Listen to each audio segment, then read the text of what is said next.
Hey, it's Scott Weiss with Lessons on Leaving, your complete guide to funerals. Back again to talk with you about something that has my spirit grieved. I think it was the very first video I ever filmed. I told you that right away you have to consider whether you're going to be buried, cremated, or donation to science. So in other words, when you start thinking about planning your funeral, you have to think first of all, what is the end going to be? Am I going to be cremated, buried, or donated? And so you start making decisions based along those lines. Recently something very tragic and sad occurred.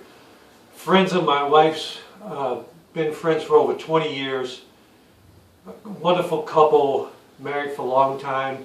Just recently saw them at a mutual friend's wedding back on July 4th, visited with them, sat with them for a little while. Just back in August, a few weeks ago, they had a house fire. The house was pretty much in flame, engulfed as they realized the fire was going on. The wife smelled it, saw it, alerted her husband. He went out the back door. Unfortunately, she went to the front door. We're not thinking about those things, but you've heard of the term backdraft.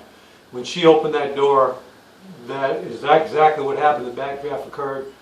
She was burned over, I know 40–50% of her body.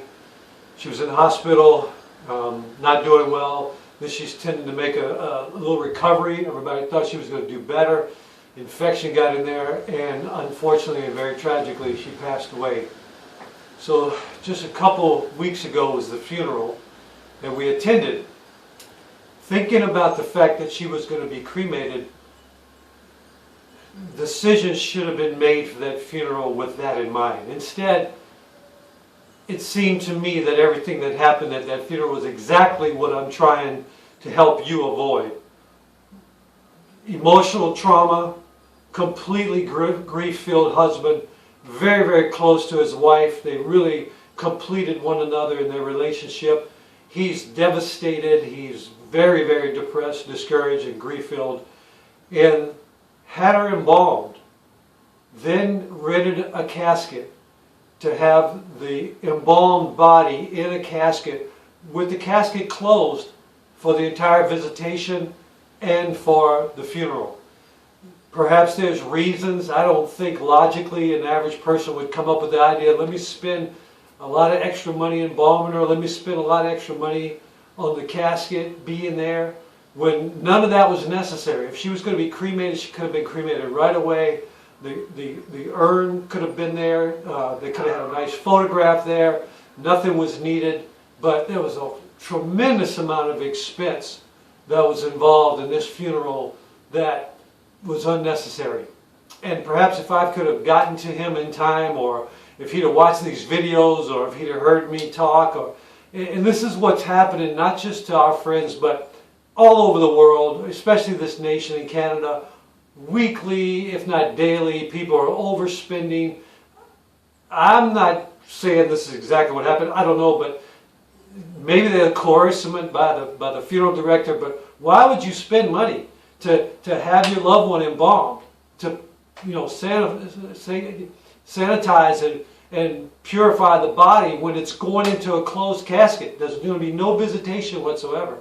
And then put it in that casket, pay those lot of money when the casket is simply a fixture in the room. To me, it's just a whole lot of expense, a lot of things that weren't necessary. Please get people to listen to these videos. Please sign up for my newsletter so I can get a free funeral planning guide to you. Get these things coordinated ahead of time with the end goal in mind. Where are you going to end up? I'm going to end up cremated. Well, then there's some necessary steps, and there's some things that won't be necessary.